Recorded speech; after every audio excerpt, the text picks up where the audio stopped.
కానీ ఆ రోజు నుంచి నా పర్స్పెక్టివ్ మారిపోయింది. నువ్వు నాకు కావాలనిపించింది. సారీ, నిన్ను హర్ట్ చేసుంటే, తాగి తప్పుగా మాట్లాడుంటే. నేను అనింది బుక్ రాసిన కళాకారుణ్ణి, నిన్ను కాదు. నేను నిన్ను హర్ట్ చేసుంటే సారీ.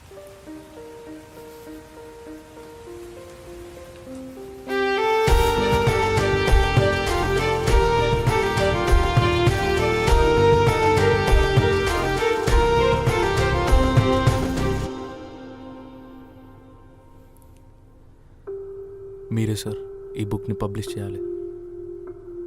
అలా మా కథని ఓ బుక్గా రాసి ఇచ్చేశాను.